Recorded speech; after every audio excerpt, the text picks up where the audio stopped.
Hey guys, and welcome to this video. In this video, I'm going to take you through the new DxO PhotoLab 4. So I'm not going to go into the details. I'm just going to show you how it works, and I will do some quick edits from beginning to the end so that just to give you an idea what's new, and you might be able to know if it's useful to you. And if you already have this software, take this video as a tutorial. Let's jump right in. Now, I've got a couple of photos somewhere here. I think, there you go, that's the one. So those two photos are taken with Canon 70D with the Sigma 18-35. Pretty good camera and pretty good lens. And this photo was taken in ISO 6400. So that would be a great opportunity to look at the capabilities of new DeepPRIME comparing with the older Prime. And this one is ISO 640, which is pretty alright. Should be about good and noise free. So let's jump right in. So you press customize in order to get into this menu. Obviously, they're all customizable. You can change it left and right as you prefer. I'm just going to leave it as default. Now, with this photograph, I'm going to turn on contrast and then check it at 1:1 zoom to see how it looks like. Fortunately, I don't have a lot of photographs, of course. That's why this software should be pretty responsive. Normally, I know a lot of folks who edit like 100 and 200 photos at the same time. Well, in that case, this software could be slower. In my case, I have a pretty good specs, so I'm hoping it to be pretty responsive. What should I do here? So I'm going to go step by step. I'm in the light tab. In the light tab, I'm going to turn on contrast. I'm pretty happy with the contrast, personally speaking. And my histogram looks about all right. It looks underexposed, so we're going to work on midtone. I'm going to try to raise the exposure without clipping my highlights. Now, second one is the famous DxO Clearview Plus. I'm going to turn this on now. Look. It looks pretty awesome. That's without, and that's with. It's almost like a contrast slider. And intensity default is 50. I prefer it to be a bit more lower. I would say 40. 40 should be fine. Now, this is DxO Smart Lighting, which is, if you are familiar with Canon DPP, it's almost like an auto light optimizer. So this is off and that's on. So it tries to boost the midtone a little bit. It protects the black and protects the complete white. You can look at the water, it's still well protected while raising the midtone just a notch, not too much. I like it, so I'm going to keep it as it is. But what if I go to medium? Medium doesn't look bad either. Probably I'm going to keep it. I'm going to go to the strong just to see what it does. It's a kind of way too strong for me. It looks way flat. I don't have any more contrast. So I'm going to go back to slight and then work from there. Now exposure, I believe my exposure is pretty decent. I'm happy with it. And now we have two options personally. Selective tone and tone curve. You don't have to necessarily use both of them. You either can work with sliders or you can work with curves. I don't recommend you to do both because you might end up overdoing everything. In this case, personally, I work on midtone right there. So I'm just gonna bump up just a little bit. And black and white are the most trickiest one. In this case, I personally recommend to use slider because it's pretty easy. So you can go just a little bit more. You can add a little bit of shadow, and you should not touch it anymore because personally, here in this corner, there is a little bit of dark, but I'm going to crop it out a little bit. So that should be fine. And finally, vignetting. So if I click it, yeah, it used the auto with optics module. So I'm happy. I trust this software in vignetting and lens sharpness. So I'm going to just leave it on as it is. Now, moving on to color. So we did exposure. Now we're going to the color. Right. Now, color accuracy, vibrancy. Now, you have two options. You can use vibrancy and saturation slider, or you can use HSL. So I'm going to turn on HSL. and I will work on my green. So I will use this dropper and click in this section, pull it back just a little bit because I want to leave it within the region. So there you go. Now what I can do, I can make it a bit more green, bump up the saturation just a little bit, but pull down the luminance. And uniformity is something new, so I would like to see the changes. So if I go all the way to 100, it's making completely green, like in this section. What if I go all the way to the left? I believe it's going to be a little bit yellow. Yep, as I thought, it's a bit yellow. To me, I prefer it to be a bit more into the green side, but not too much. Maybe I can pull it back. It's all trial and error. It's nothing wrong or right. It's up to you. You decide what you would like to do. Now, I'm happy here. I think my green looks pretty good. Now, white balance. As shot looks pretty decent already, but it was a cloudy day. So if I add a preset, looks alright. Now, here's the thing. In this photo, green and yellow is a dominant color. So I want a little bit red tint here just to balance it out a little bit. And then what I can do, I can now pull up the temperature to give it a bit more warm vibe. And in this case, what I can do, I can make it a bit more green, the leaves. Now I have a color contrast, a nice yellow overall white balance with a red tint and pretty green leaves. Fantastic. Still, my highlights are well protected. My blacks are not that crushed, which is brilliant. My color looks pretty good. I mean, with this HSL slider, it can be really creative. For example, I can just go all the way like that, and you can just create some kind of art if you like to. That's totally up to you. You can go crazy with this slider. So I recommend you to be very, very careful. I mean, there is nothing wrong with it when you look at the art perspective, but I would like to stay within the original photograph as I captured. So I'm just gonna make it a bit more green and I will leave it as it is. There is an interesting thing. My water looks pretty green as well because of the reflection. But if I remember correctly, it was pretty aqua color.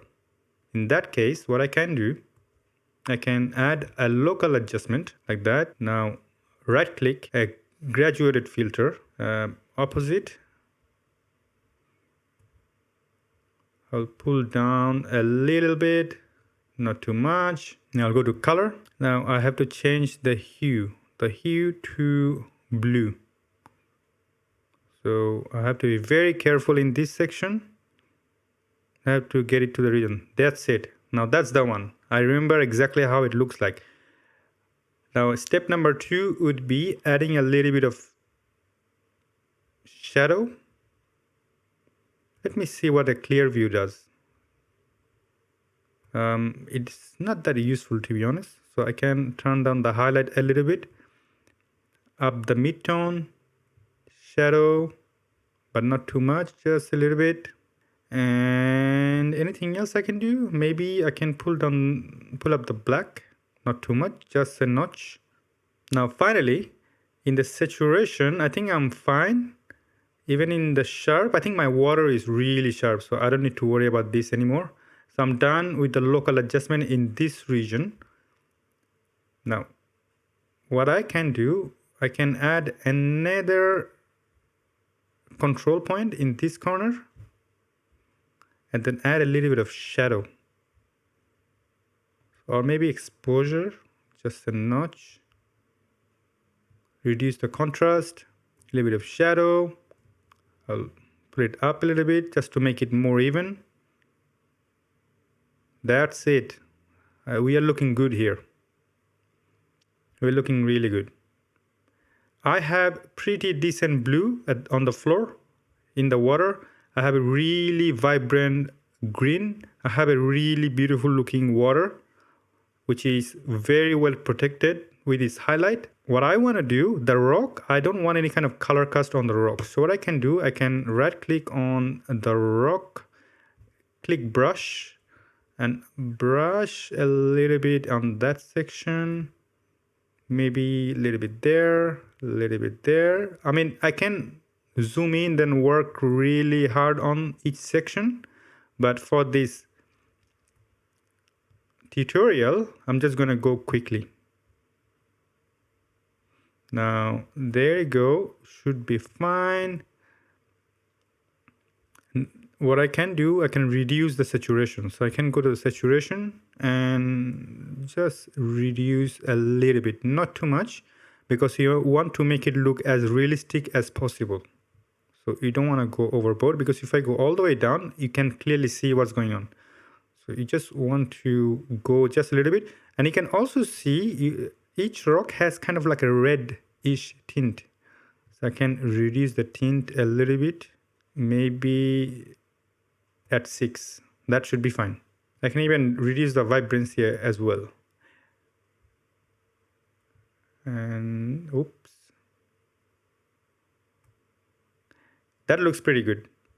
What I can do, I can actually add some contrast or micro contrast. Let's see what the micro contrast looks like. Micro contrast looks alright. Maybe add a little bit of black, not too much, because again, you want to make it as realistic as possible. They look pretty awesome. I like it. I mean, that is so easy and quick. It's so hard to believe. Well done, DxO. Now, where are we? We are in a tropical island in front of the natural fountain. This place is gorgeous. Guys, if you get a chance, you should come and visit. This is in Reunion Island and inside a forest called Lanjawa, which is just up far, far, far away from all the chaos. Anyway, moving on. Now, detail. I'm going to start with the lens sharpness. This is something that I really love about DxO, because they have some magnificent lens sharpness option. And because the lens is already sharp, the photo is fantastic. I don't want to over sharp anything. Again, remember, please, just because you have all the option doesn't mean that you have to use all the option. It's just wrong. So don't do that. Now, finally, the noise reduction. Because it's 640, I think the HQ should do a pretty decent job. However, though, again, if you want to look at the sharpness or the noise reduction, you have to look at the little preview right there, because it's not visible, especially the prime and DeepPRIME. You won't be able to see in the whole picture. You have to look at the little preview, just to remind you. So don't expect it to be responsive immediately in the whole picture. You have to keep an eye on that. What you can do, you can use that little tool and put it to your shadow area, like especially here where I did my local adjustment, and then click prime and see the difference. You have to wait a little bit. As you can see, it's working, but it looks to me just fine. Now, final thing I would do, I think, again, every time I say something like final thing, I always find something to do. So in this case, one thing I can do is first, the horizon is pretty well done, but I can see that it fixed automatically something there. And it did, there's a little bit of gap, so you can automatically crop it by using, wait a second, auto based on keystring. There you go. Now it's done. It's so fast and so quick. I love it. Really well done. Anything else to do, guys? I don't know. So much I can do. Well, what I can do actually, I can crop out a little bit, not too much. So what I can do, I can go there. You can do unconstrained, and I don't want to make it completely square, but just enough from left and to the right, and close. Boom, done. Now there's another new thing here. I believe that you can add watermark. There you go, the instant watermarking. So either you can add image. Let me see what it does. I think I have some image in my laptop somewhere. I don't know exactly where though. I have to make sure that I have everything ready when I'm doing a video, because every time, there you go, I should have something here. There you go, that's the one. Wow, That is magnificent. Now I can control, I believe I can control the opacity. So I can just reduce the opacity a little bit. Scale down. I don't want to make it too big. Maybe a little bit smaller in the corner. And no, too far. I'd rather keep it a little bit up. A little bit up. Not really sticking with the edges. I don't like it. So what I can do, I can just bring it up a little bit. And bring down the opacity. It's just enough to look at it, but shouldn't be able to visible. Wow, so this photo is done and dusted. So moving on to the next video, next photo, sorry. Now next photo, this one is just only to show you how the DeepPRIME looks like. Again, you can clearly see the noises in the preview, but I assure you, we won't be able to see everywhere here the effect of prime or DeepPRIME, unfortunately. What I can do, I can bring up this onto the eye. Now, if I turn it off, you can see the noise. And if you turn it on, that's the effect of prime. Now, DeepPRIME, how does it work? Now, DeepPRIME is doing a pretty decent job, I have to say. And if I turn on the lens sharpness, which you should do because you do need to add a little bit of sharpness on your raw. Now everything else looks fine. What I'm going to do, I'm going to stick with the DeepPRIME and sharpness. I'm not going to touch anything else at all and export both photos. I'm going to show you the result. I mean, before I export thing, I would like to remind you that you have plenty of tool available on the top bar. And you have effects where you can do many things with the watermarking and many other tools. This video is only to globally show you how the whole thing works. And also to remind you that on the left hand side, you have zoom preview. So if you're doing 100% zoom, you can move it around. You have your histogram and whole workplace is very, very customizable. And you can also do comparison. For instance, I can do a comparison right now. Now that's the original photo. Look how far the photo have come from this to that. Amazing. As a matter of fact, I don't even need to export the photo anymore. You can clearly see the result right in front of your face. It just, I'm speechless. Yep, one thing I would love to do is to add some contrast on the rock. As you can clearly see the rock here, I love it. I mean, it clearly shows the water flow where this is way too flat. So I would brush on that a little bit. Maybe I can do it right now. What do you say? Come on, have you got anything else to do? No, I don't think so. So stay with me. I'm going to just quickly do some local adjustment. It's taking some time. Anyway, there you go. Just the brush a little bit there. Maybe... what I can do, I can just add a new brush, right click. That's the new brush. Now we are talking. And then a little bit there. I should zoom in a little bit more, maybe at 50%. No. Like that. I should do a commentary while I'm doing something like sports, like when you're watching football and these guys just keep talking like no tomorrow. I should do that. Otherwise, it's going to be a bit of an awkward silence. This is not very precise. As you can clearly see that I'm not doing a very fantastic job, but it's just for the demonstration purpose. So if I pull down a little bit, maybe not that much. And then I think I want some black. Yes, now I'm happy. And I'm zooming back to 25% and press compare. I'm going to compare with, so that is amazing. You can do the compare like that too. I'm going to turn off my local adjustment because I think my computer is going crazy. Now, once again, ladies and gentlemen, this is before and now this is after. You can see how far it came. Now we have a little bit of contrast on the water, on the rocks. and the photo turned out to be just amazing. I love it. What do you think? Do you love it? Now, what else? What else I can do? Nothing. So that's the first photo and that's the other photo. You know what? I'm going to export both of them anyway, just to show you the full result of it.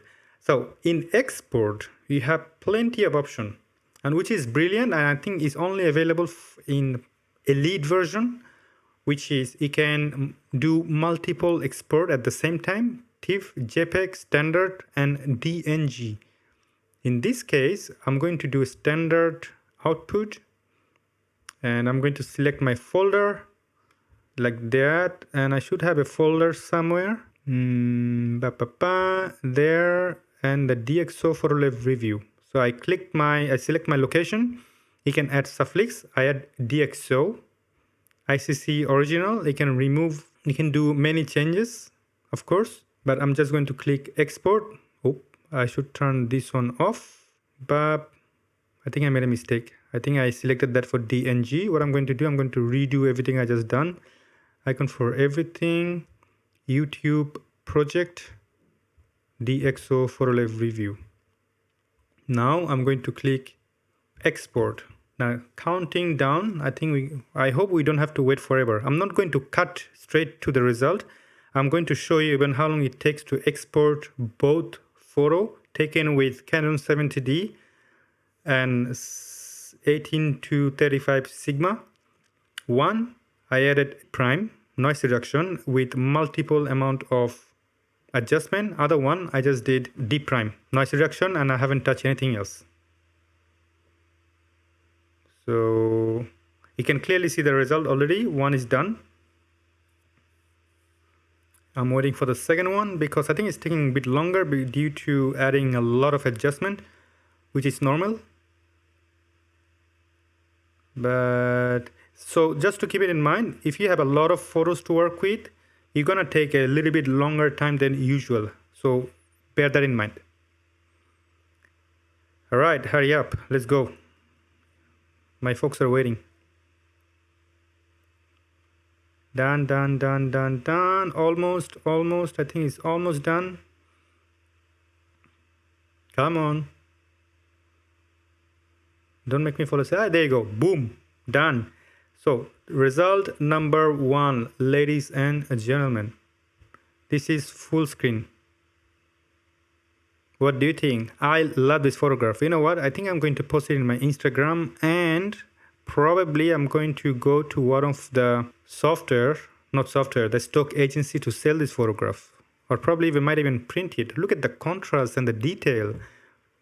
I love it. I'm in love. But unfortunately, I'm not going to buy it because I have SilkyPix Developer Studio Pro. Not bad, honestly. But this one, the details and the contrast and sharpness, my goodness. How do I zoom this thing? I can actually, there you go.